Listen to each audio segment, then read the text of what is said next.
Hey everyone, it's Mojaxx back in the DJcity UK lab. Today we have a slight change of plan. The original intention was for our video streaming series to be spread across 3 videos over the course of a few weeks. We would have some reviews and so on in between. You know, because I knew there was interest in this topic, but I didn't think it was crazy. Turns out I was wrong. We've had a massive amount of feedback from the previous episode on this topic, loads of great questions in the comments and loads of great information in the comments from the community out there as well. So thank you to everyone who has contributed to that. So what I've done is brought forward the second episode, and here's the second part of the plan change. It's too long, right? I was originally going to do OBS Studio, overlays, video stuff, and then I was going to do the audio, USB audio, so we get high quality, low latency audio in there as well, all in one video. Turns out that's going to be about half an hour long, which is too much. You know, we can't do that. This is going to be a long video as it is. So what I've done is I've basically broken that into 2 sections. This video you're watching now is just about OBS Studio visually, so adding in overlays, images, videos, layering your cameras and cropping them and that kind of stuff. And then the next episode we will do next week. We'll bring that forward. So it's going to be 4 in total. The next one is going to be about OBS Studio and audio and dealing with getting your mixer audio straight into OBS rather than using a line input, etc. So no time to waste. Let's get to it. Now, one thing with the C920s is that they do autofocus and do auto exposure whilst you're using them by default. So one thing that I'd suggest you do before you even get OBS open is get the Logitech gaming software installed. Now there's a different type for Windows, but this is the Mac version. Basically, this gives you all the control you could need over it. So we can go into the advanced settings and then into webcam control. There's loads you can mess with here, but the fundamental ones we want to play with are exposure and focus. And that will give us locked down exposure and focus for both cameras. We can switch to the other camera there, the overhead, same thing again. Lock the exposure and lock the focus. Generally with the focus on these, you want it as wide as possible. You're going to be working at a fair distance from where you are, and that should look very good. So that's now saved in both, and I can close that down. That's just running up the top there. So those 2 are locked into place. So let's go in and actually add these cameras and do something a little bit more interesting with them than we have in the past. So video capture device, I'm going to call this one C920 wide. We're going to choose camera. See if it's number 2, there you go. And as you can see, there's no change in focus or anything, it is locked in absolutely fine, thanks to that Logitech software. There is an app which someone recommended on the comments before called Webcam Settings for OS X. I did try that, it seems to want to lock up my cameras. I couldn't get good results with it, so I've stuck to the Logitech software as far as I'm concerned. Now again, we're using the preset, you know, 1280 by 720, we're not messing with that. Going in too crazy with it. We've changed the stuff that we want in the Logitech software, so that should do. And then we go in and we can add this second one as well. Video capture device, C920 over. That's the overhead one. And for that one, let's choose the other camera, that one. And we've got that now locked in. Same settings on that, 1280 by 720. Now, as you can see, what I'm trying to achieve here is something a bit like the Pioneer DJ Sounds show kind of setup. So you've got your decks at the bottom of the screen, and then you've got your front view of you at the top. So with this, we've got the overhead is on top. You've got to think of these sources as all layered up together. So if we move this one down below, now the wide shot is on top, now the overhead is on top. We're going to go into the overhead one. We're going to go into filters. We're going to add an effect filter, crop pad, and then we're going to crop down the top of that by about 400 pixels. And as we can see now, we have a much smaller overhead view, which we can drop over the top of our source. So now that's, your front view, and you've got your deck view there as well.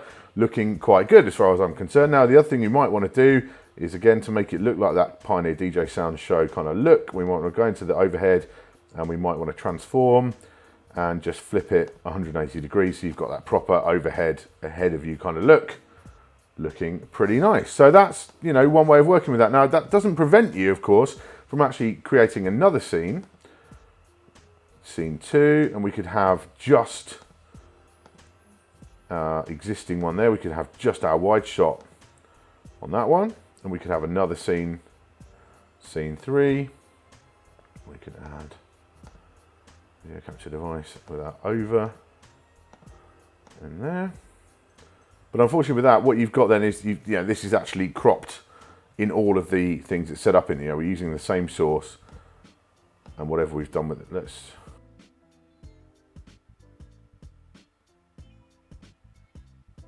device C920 wide full. So we're creating a new one with the same camera.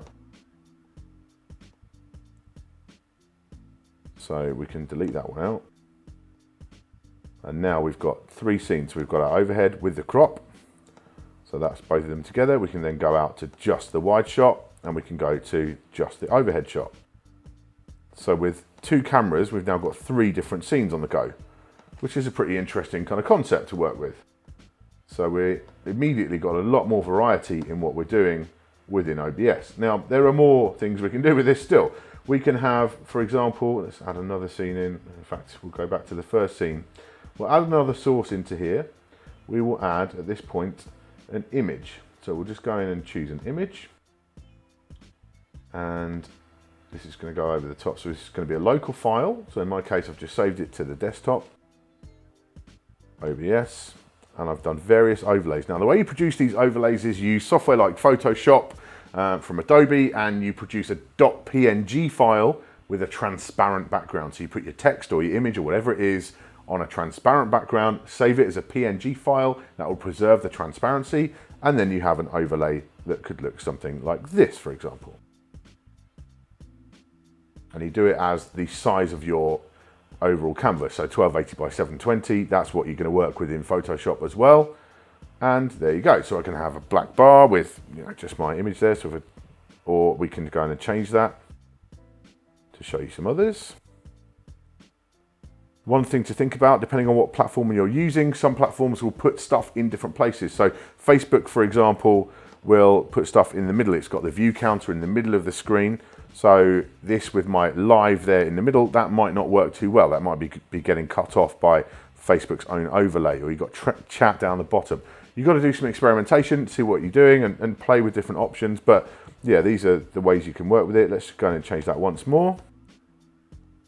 We can do it without any kind of background. I just did a black, rectangular box on that one.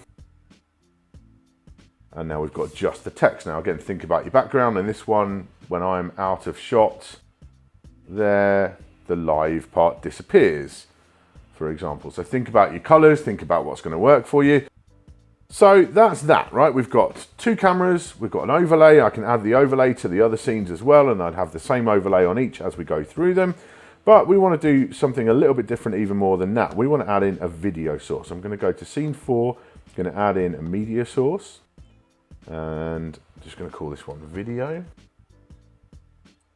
And then this video file that's basically been compressed in H.264 encoding, which is pretty standard, but it's, that's the one that OBS prefers. I've tried other formats and it seems to get on better with H.264 inside an MP4 container.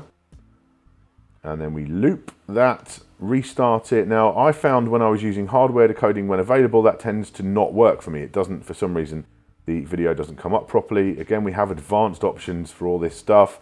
But as a rule, if you don't need it, don't mess with it. Just leave it as default. And, there we go. So we've now got our tips and tricks thing there, and that will loop. That's only a few seconds long, and it will loop over and over.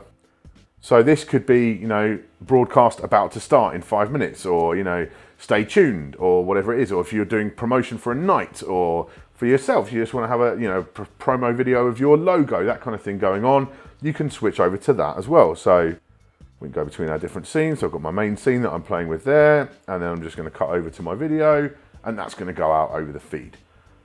Again, simple, you're going to need to play with the format and so on to actually get it in the right format. It needs to be roughly the right resolution and everything else, but you can see the potential. We could even add that in as a video feed over the top of what we're doing. So we can add media source, add existing video, and I'm going to shrink that down.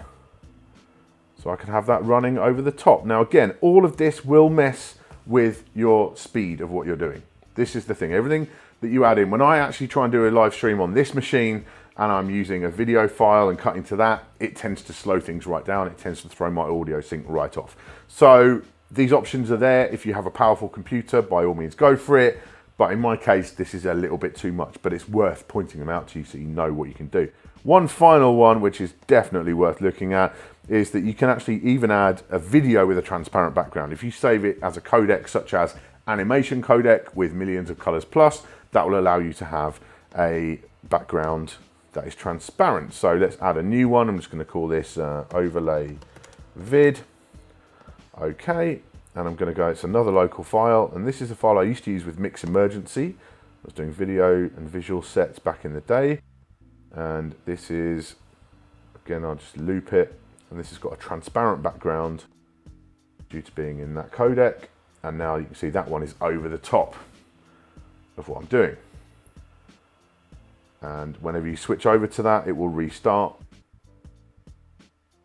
and it will come in again. This animation codec doesn't seem to be quite as reliable with OBS as the H.264, but you'll need it for transparency. So yeah, this is kind of advanced stuff. I wouldn't necessarily suggest that you mess with this.